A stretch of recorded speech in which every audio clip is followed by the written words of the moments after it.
Good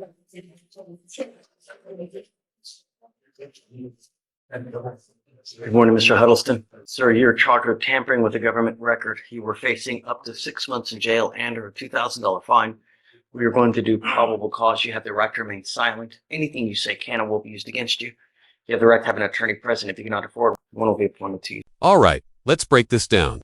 Tampering with a government recordique, faking or misusing a temporary tag, is not just a paperwork mistake. It's a felony-level red flag in Texas. And if the judge thinks you knew it was fake, game over. This case just got real. Sir. On February 16th, officers observed a vehicle with a temporary tag which came back with no return. A traffic stop was conducted. The defendant was the driver and sole occupant. The defendant stated he knew about the tag and had been pulled over the week prior. The defendant stated his mom went to the dealership and brought a new buyer's tag for the car. The defendant did not know how much the new tag would cost for. So why does Mr. Huddleston get charged then? Oh, it's pled differently. It's pled differently. That's why. Let's see.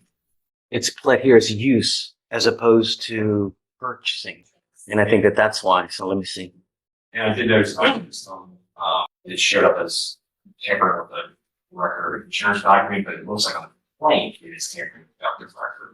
Hereinafter, style the defendant heretofore February 16th did then and there unlawfully, intentionally, and knowingly use a governmental record, namely Texas temporary tag, attached hereto as Exhibit A, with knowledge of its falsity.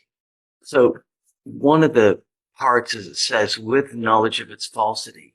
Yes, Judge. Does he know of its falsity? Well, upon the officer approaching the vehicle, Okay. he knew immediately what the traffic stop was for. That he'd been pulled over the week prior. That's it. He had been Yes. and advised that it was no good. Just read it one more time. Officers observed a temporary tag which came back with no return. A traffic stop was conducted.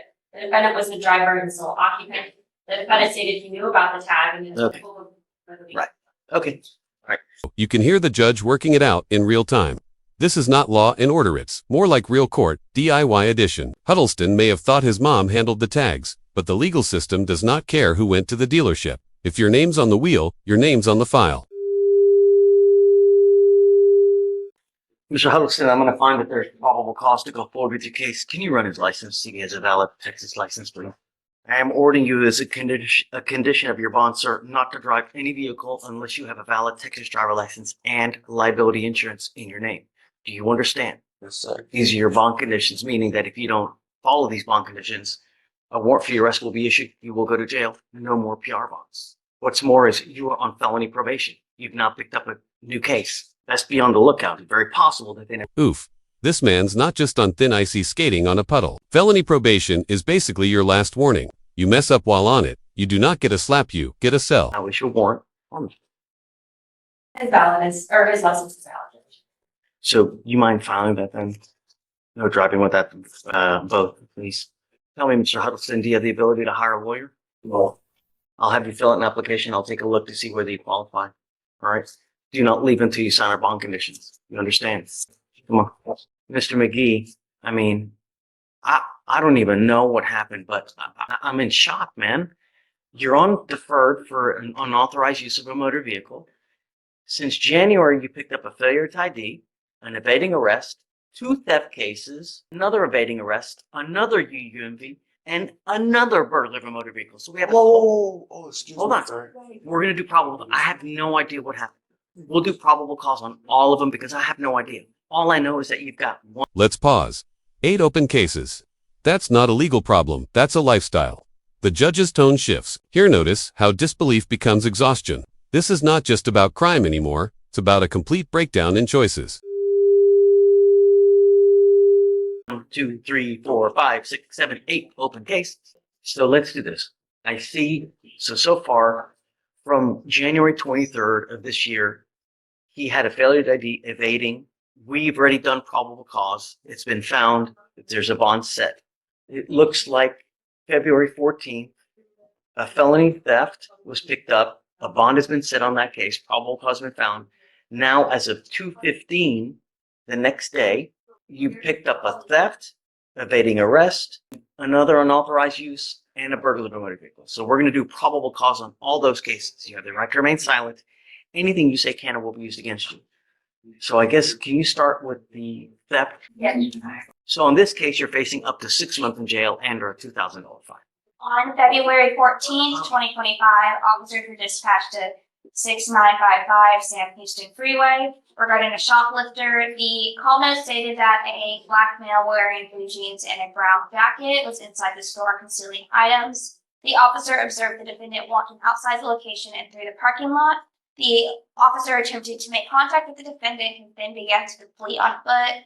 The defendant ran through the parking lot, maneuvering through motor vehicles. The officer was then able to catch up with the defendant and attempted to tackle the defendant to the ground. The defendant was able to slip away and continue to evade.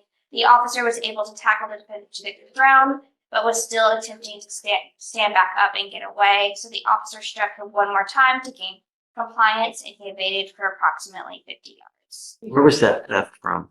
Pardon, Your Honor. All right, so I'll find probable cause on both of those cases. So then we have now a burglary of a motor vehicle from 2/19/25. What happened then? On December 25th, 2024, officers were dispatched for an abandoned stolen vehicle at the Cypress Park and Ride. The officer reviewed surveillance footage taken from December 25th, 2025, and observed the complainant's vehicle. The officer identified a black male wearing a hoodie, blue jeans, and brown boots at the vehicle. The officer immediately recognized and identified the defendant, identified as Zyron McGee, also known as Zion Williams, from a previous case at the same location. The defendant in the video, he then broke the window and got into the vehicle. The complainant did not give the defendant permission to be in the vehicle and was missing a jacket and a charging cord. Did you say all that was on video too? Yes, on the surveillance. The other thing you said it happened December 25th. 5th, yes. Of Oh, yep, you heard that right, Christmas Day. While families were opening gifts, McGee was allegedly opening car doors. And yes, it's all on camera. Texas police do not play. These are not just accusations, they're time-stamped. Evidence reels. 25 or 24? 24. So it seems, okay. So I'll find there's probable cause to go forward there. So what we need to set bonds on these cases. What should we set them at? Well, of course, defendant is 18 years old, judge, no job. Are you in school? No, man, I was about to go back to school. They, two of my schools didn't allow me because of my charges of the summertime in 2024, and they denied me school. What grade are you in? I'm supposed to be 12th grade. I'm supposed to be graduating this year. I see one thing. That's what I see. Yes, sir. But It's the only thing I see. yes, sir. No. The problem is, well, you have to remain silent. You know, you will have the opportunity to fight these cases. But the problem is, when we let you out, you pick up a case. It's like you're your own worst enemy, dude. Really. Who do you have in your life? Who's there for you? Who do you have? No, only people I got in my life is my big sister and my brothers and stuff, but we all separated type stuff. I keep trying to keep in touch. I'm trying to keep in contact with them. Other than that, on a day-to-day basis, I have two friends that I stay with, and I accompany my friend's father. You feel me? I accompany him on a day-to-day basis. Just, you feel me? Mr. McGee, you have to make a change before you get killed. You live in Texas, man. People like their guns and they like their cars. And I cannot tell you how many people get shot at and killed because they break into the... Just listen to them. I listen to them. I can tell them. Yes, sir. You're trying to think of things to say and you're not listening. You know, I'm trying to give you pointers in life because the problem is you've probably never had someone in your life to tell you, hey man, straighten up and fly right before you land your ass in prison for the next 20 years. Yes, sir. Don't thank me. Don't, you think that this is a game and it's not a game, Mr. McGee. You've got 8 open cases now. And the problem is that you cannot use your circumstances to the criminality, meaning that I know that you may have had a hard life. We are now here to help you, and I will try to help you in every way that I can. But the problem is that if I let you out, I think that you're going to listen to me. I don't think that you're going to do what you're supposed to do. So something's got to give. Either you're going to get a lengthy prison sentence, you're going to grow up in there with probably the wrong people trying to guide you. When you're out there in the free world, if you need help, we can always help you here. All you got to do is ask. But when you're given a bad lot in life, you can still raise up and persevere. It's just how you go about doing it. You understand? Yes, sir. You've dug yourself a hole, but it's not so damn deep that you can't get out. This is the turning point. You can feel the emotion drop in. The judge is not just warning him, he's begging him, and it's rare. Judges do not usually take time for life advice, unless they see a flicker of someone still worth saving. Someday you will, but you have to turn around because something's got to give. You're either going to get a lengthy jail sentence or you're going to end up dead. People like their guns and they like their cars. And when you mess with the wrong person, they're going to shoot your ass dead. And I can show you article after article after article where someone ends up dead because they break into the wrong person's car. I have it here. Once every 2 weeks, someone's dead because of it. I would not let you out unless I know that you have a stable and trusting place to go to. Not a friend, not Mr. McGee. You need time. This isn't something that we just make here on a 2-second whim. I want to give you guys time to talk about circumstance, how things go. Right now, I'm going to set the bonds all at 5,000 and I guess 5,008 because he has 8 cases open. You also have to understand one more thing. You probably don't have anyone in this life that's going to bond you out when you pick up criminal cases. So when you're out there in the free world and you're thinking of things, if I do this, could this land me in custody? Because if it does, you ain't got no one that's going to get you out. That's what you got to think about. You understand? Yes, sir. I don't want you to have any contact with any of the people, any of the places, complaining witnesses, no weapons. If you get out, I'm going to give you a leg monitor so I know where you are at all times. I don't know if that's going to happen now, but we need to find something. Something's got to change because what's happening now is just not working. And I'm not going to let you go. Somehow we're going to work this thing out one way or the other. So I guess let's set it a week and then see what you can to find something stable. And then just let me know. If you can, we'll talk and we'll think. The problem is you still have the felony cases upstairs. Even if whatever we do, you still have a $20,000 bond on the felony theft. Is that a stolen car case? The M&J case was a stolen car. I don't know the more recent one. No, there's another Yes, 2,500. Yes, Your Honor. It was not the same transaction as the most one, it looks like.